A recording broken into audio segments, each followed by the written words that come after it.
நம்மளதில் வந்து chicken biryani, chilli biryani, chicken வறுவல் பிரியாணி, அப்புறம் வந்து மட்டன் போட்டி பிரியாணி, பீஃப் சுக்கா பிரியாணி, மட்டன் கைமா வடை எல்லாமே இருக்குது. அது போக தக்காளி சாதம், தயிர் சாதம், லெமன் சாதம் இதுவும் இருக்கும். என்னென்னா நீங்கள் கொஞ்சம் லேட்டாக வந்தங்காட்டி மட்டன் போட்டி எல்லாம் முடிஞ்சிருச்சு. அது இருந்தால் அது வச்சுருப்பேன். இப்போ நான் கேள்விப்பட்டதுன்னா 50 ரூபாய்க்கு பிரியாணி கூட 50 ரூபாய்க்கு தான். எப்படின்னா சில்லியோட வாங்கினாலும் 50 தான், சிக்கன் வறுவலோட வாங்கினாலும் 50 தான், போட்டியோட வாங்கினாலும் 50 தான். அதாவது மீறி போனால் ஒருத்தரோட கான்செப்ட் ஒரு 60 ரூபாக்குள்ள பட்ஜெட் முடிச்சுட்டு போகும். ரெண்டாவது ஒரு ஆஃப் ரைஸ் வாங்கினா 10 ரூபா தான். அந்த ஆஃப் ரைஸோட வச்சு அவங்களுக்கு திருப்தியாக கொடுக்கும். இதில் ஒன்று அப்படின்னா இது வந்து பாஸ்மதி ரைஸ். ஓகே சிக்கன் வறுவல். சரி. மட்டன் கைமா வடை. ஓகே, அதாவது கோலா மட்டன் கோலா. ஓகேங்களா? கிரேவி லைட்டாக தரேன். நம்ம கிரேவி வேற மாதிரி இருக்கும். ஓகே, அதான் கொஞ்சோண்டு தரேன், டேஸ்ட் பண்ணி பாருங்க. இது வந்து பாஸ்மதியோடது. வேற இன்னொன்று வந்து நம்ம எப்பவுமே நம்ம துறையூர் அரிசின்னு சொல்லுவாங்க இல்லையா, சீரக உணவு அப்படிங்கிறது ஒரு நகரத்தை பொறுத்தவரையும் சரி, ஒரு மனுஷனுக்கும் சரி ஒரு மிகப்பெரிய விஷயம். நம்ம அதுலேயும் பிரியாணி அப்படிங்கிறது இப்போ நிறைய எல்லாருமே விரும்பி சாப்பிடக்கூடிய ஒரு உணவு.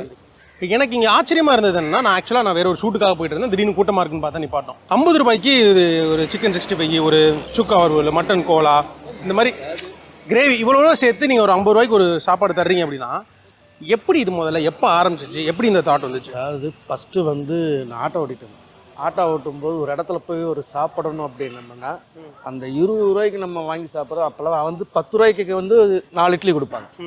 அந்த 4 இட்லி வாங்குறதுக்கு எவ்வளோ கஷ்டப்படும்.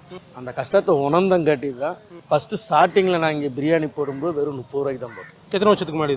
இது வந்து ஒரு 10-12 வருஷத்துக்கு முன்னாடி 30 ரூபா தான். சில்லியோட அப்பவும் நாங்கள் வந்து 30 ரூபாய்க்கு பிரியாணி கொடுப்போம். 20 ரூபாய்க்கு எம்டியும் இப்போ தான் கொண்டு வந்திருக்கோம். அப்போல்லாம் எம்டி வந்து 12 ரூபா தான். ஓகே, 12 ரூபா 10 ரூபா அவ்வளோதான். நம்மளதில் வந்து chicken biryani, chilli biryani, chicken வறுவல் பிரியாணி, அப்புறம் வந்து மட்டன் போட்டி பிரியாணி, பீஃப் சுக்கா பிரியாணி, மட்டன் கைமா வடை எல்லாமே இருக்குது. அது போக தக்காளி சாதம், தயிர் சாதம், லெமன் சாதம் இதுவும் இருக்கும். என்னென்னா நீங்கள் கொஞ்சம் லேட்டாக வந்தங்காட்டி மட்டன் போட்டி எல்லாம் முடிஞ்சிருச்சு. அது இருந்தால் அது வச்சுருப்பேன். இப்போ நான் கேள்விப்பட்டதுன்னா 50 ரூபாய்க்கு பிரியாணி கூட 50 ரூபாய்க்கு தான். எப்படின்னா சில்லியோட வாங்கினாலும் 50 தான், சிக்கன் வறுவலோட வாங்கினாலும் 50 தான், போட்டியோட வாங்கினாலும் 50 தான். அதாவது மீறி போனால் ஒருத்தரோட கான்செப்ட் ஒரு 60 ரூபாக்குள்ள பட்ஜெட் முடிச்சுட்டு போகும். ரெண்டாவது ஒரு ஆஃப் ரைஸ் வாங்கினா 10 ரூபா தான். அந்த ஆஃப் ரைஸோட வச்சு அவங்களுக்கு திருப்தியாக கொடுக்கும். இதில் ஒன்று அப்படின்னா இது வந்து பாஸ்மதி ரைஸ். ஓகே சிக்கன் வறுவல். சரி. மட்டன் கைமா வடை.